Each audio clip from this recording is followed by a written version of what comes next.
Hello दोस्तों, जय हिंद। स्वागत है आपका आपके अपने YouTube channel citizen judicial classes में। मैं एडवोकेट शाह फैजल एक बार फिर आपके सामने। दोस्तों, आज मैं आपके साथ रेंट एग्रीमेंट से लेकर एक महत्वपूर्ण तथ्य आपके साथ डिस्कस करूंगा। सुप्रीम कोर्ट का हाल ही का निर्णय आया है जिसमें किराएदार को मकान मालिक घोषित किया गया हाई कोर्ट द्वारा। ठीक, वो आपके साथ डिस्कस करूंगा। क्या कंडीशंस थी कि किराएदार मालिक बन गया, और कोई भी रेंट एग्रीमेंट बनाते समय आपको किन किन बातों का ध्यान रखना चाहिए, क्या बातें ध्यान रखनी चाहिए, किस तरीके से एग्रीमेंट करना चाहिए, वो सब मैं आपके साथ डिस्कस करूंगा। रेंट एग्रीमेंट बनाया जाए या कोई और समझौता अगर टेनेंट के साथ लैंडलॉर्ड कर रहा है तो किन बातों का ध्यान रखना है, वो सब बातें मैं आज आपको बताऊंगा दोस्तों। ठीक, इंपॉर्टेंट वीडियो होगी जो आपके बहुत काम आएगी। इस केस में वैसे ही हुआ, एक टेनेंट ने मकान मालिक से समझौता कर लिया और समझौते के आधार पर टेनेंट देखिए मालिक बन गया, लेकिन हाईकोर्ट द्वारा उसे ऑनरशिप घोषित कर भी दिया गया। सुप्रीम कोर्ट ने क्या कहा, सुप्रीम कोर्ट ने क्या टिप्पणियां करी, ये सब मैं आज आपके साथ डिस्कस करूंगा। इंपॉर्टेंट वीडियो होगी जो आपके बहुत काम आएगी। चलिए शुरू करता हूँ। देखिए वीडियो। मेरी वीडियो शुरू करने से पहले हमेशा की तरह आपसे अपील, मेरी वीडियो को लाइक और सब्सक्राइब कीजिएगा दोस्तों। धन्यवाद। एक इन्फॉर्मेशन मैं आपको और देना चाहूंगा, मेरा ये channel citizen judicial classes play store पर अवेलेबल है, आप इसे वहां से डाउनलोड कर सकते हैं। और अगर आप जज की तैयारी कर रहे हैं या आईपीओ की तैयारी कर रहे हैं या एलएलबी भी कर रहे हैं तो नोट्स आपके बहुत काम आएंगे। मैंने प्रत्येक सब्जेक्ट के नोट्स वहां पर डाल रखे हैं पीडीएफ फाइल के तौर पर, और वीडियोज भी डाल रखी हैं प्रत्येक सब्जेक्ट की, चाहे वो बीएनएस हो, बीएसए हो, कोई सा भी सब्जेक्ट हो। ठीक दोस्तों, तो इन वीडियोज का लाभ आप उठा सकते हैं और फायदा उठा सकते हैं। आप अगर आईफोन चलाते हैं तो मैं वीडियो के डिस्क्रिप्शन में इसका लिंक दूंगा, इससे आप डाउनलोड कर लीजिएगा दोस्तों। इससे आपको बहुत फायदा। शुरू करता हूँ। देखिए इसमें देखिए एक लैंडलॉर्ड होते हैं चरणदास, वो अपना मकान किसी व्यक्ति को किराए पे देते हैं, किराया बहुत कम होता है।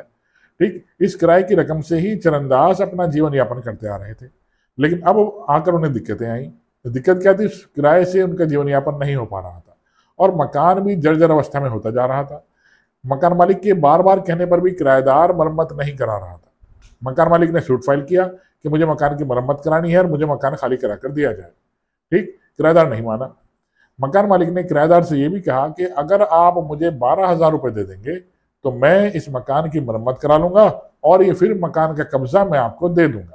ये बात उन्होंने एक एग्रीमेंट में लिखी। ये सब समझौता उन्होंने टेनेंट से किया कि आप अगर 12,000 रुपये मुझे दे देंगे मैं मकान की मरम्मत करा लूंगा और मरम्मत कराकर ये मकान आपको ही दे दूंगा, लेकिन अगर आपने नहीं दिए तो मैं आपके विरुद्ध बेदखली का सूट फाइल करूंगा। इसे सुनते ही किराएदार ने मकान मालिक के खाते में 12,000 रुपये डाल दिए और न्यायालय से रिक्वेस्ट करी ट्रायल कोर्ट से कि सर देखिए इससे एग्रीमेंट हो रखा है मेरे और लैंडलॉर्ड के बीच में, चरणदास के बीच में, कि मकान मालिक 12,000 रुपये लेकर मुझे ऑनरशिप देगा। लेकिन ट्रायल कोर्ट ने देखा इस एग्रीमेंट में कहीं ऐसा नहीं लिखा कि ऑनरशिप ट्रांसफर की जा रही है, सिर्फ कब्जा देने की बात की जा रही है। ठीक, तो ट्रायल कोर्ट ने उसकी बात नहीं मानी। ये भी टेनेंट जो होता है हाई कोर्ट जाता है, हाई कोर्ट भी उसकी बात नहीं सुनता कि कहीं एग्रीमेंट में नहीं लिखा कि इस तरीके से ऑनरशिप ट्रांसफर की जा रही है। लेकिन अभी हाई कोर्ट में ही सेकंड अपील फाइल करता है और हाई कोर्ट से रिक्वेस्ट करता है, सर देखिए मेरे और लैंडलॉर्ड के बीच में, चरणदास के बीच में एक समझौता हो रखा था कि मकान मालिक 12,000 रुपये लेकर मुझे ऑनरशिप देगा। वहां देखिए टेनेंट जो था चालाकी दिखाता है, हाई कोर्ट का ध्यान डाइवर्ट करता है और हाई कोर्ट उसके पक्ष में डिसीजन दे देता है और हाई कोर्ट टेनेंट को ऑनरशिप दे देता है और ऑनरशिप उसकी क्लेम को मान लेता है। इस तरह से tenant had become the owner of this house. ठीक दोस्तों, हाई कोर्ट डिसाइड कर देता है। अब ये देखिए लैंडलॉर्ड कहाँ जाता है, सुप्रीम कोर्ट जाता है। केस का नाम देखिए आप, Beena and other versus Charandas death through LR 2024 supreme court. ठीक दोस्तों, इसमें चरणदास की डेथ हो चुकी थी और इसके बच्चे सूट लड़ रहे थे दोस्तों। सुप्रीम कोर्ट से रिक्वेस्ट करता है कि सर मेरे और किराएदार के बीच में एक समझौता हुआ, जिस समझौते के आधार पर मैंने उससे कहा था कि 12,000 रुपये मुझे दे दो तो मैं इस मकान का कब्जा मीन्स किराएदारी तो मैं ही दूंगा, किसी और को नहीं दूंगा। टेनेंट ने हाई कोर्ट को मिसगाइड किया, उस मिसगाइड के आधार पर हाई कोर्ट ने उसके पक्ष में डिसीजन दे दिया जो बिल्कुल गलत है। सुप्रीम कोर्ट ने पाया इस पूरे एग्रीमेंट में, पूरे समझौते में कहीं नहीं लिखा कि ऑनरशिप ट्रांसफर की जा रही है, मकान मालिक ऑनरशिप ट्रांसफर कर रहा है टेनेंट को, कहीं नहीं लिखा। ठीक दोस्तों, लेकिन फिर भी हाई कोर्ट ने उसके पक्ष में डिसीजन दे रखा है टेनेंट के। सुप्रीम कोर्ट देखता है इस तरह के हाई कोर्ट ने बिल्कुल गलत डिसीजन दिया, इस पूरे एग्रीमेंट में कहीं नहीं लिखा कि ऑनरशिप ट्रांसफर की जा रही है, सिर्फ कहा जा रहा है 12,000 रुपये अगर दे दी जाएंगे वो मकान मालिक मरम्मत कराकर उसी को कब्जा दे देगा, पुराने टेनेंट को ही। और हाई कोर्ट के डिसीजन को सुप्रीम कोर्ट ने वाइड घोषित किया और मकान मालिक के पक्ष में डिसीजन दिया। ठीक, सिर्फ एग्रीमेंट के आधार पर टेनेंट हाई कोर्ट तक ले गया, सुप्रीम कोर्ट तक केस गया, सिर्फ एक एग्रीमेंट। तो आपको एग्रीमेंट बनाते समय बहुत सी सावधानियों का ध्यान रखना चाहिए। ऐसी सावधानियां अपने बरतनी चाहिए, तो उसके बारे में आज मैं आपको बताऊंगा। जैसे आप अगर किसी व्यक्ति को अपना मकान किराए पे दे रहे हैं तो पूरे दर्शाएं कि आप लैंडलॉर्ड है और दूसरा टेनेंट है, मीन्स किराएदार है। ठीक, और टेनेंट और किराएदार का स्टेटस पूरा डिफाइन करें। किराएनामे का उद्देश्य यही रहता है कि किराएनामा तैयार किया गया तो ये आप लैंडलॉर्ड हैं, दूसरा टेनेंट है। और कोई भी ऐसी शर्त ना लिखें जो ओनरशिप ट्रांसफर की बात की जा रही हो।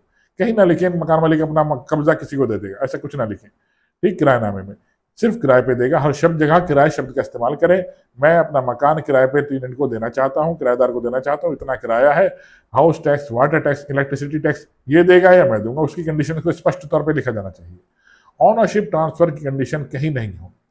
ठीक, इसका खास ध्यान रखा जाए एग्रीमेंट बनाते समय। और किसको मकान किराए पे दिया जा रहा है उसका भी स्पष्ट उल्लेख रहना चाहिए।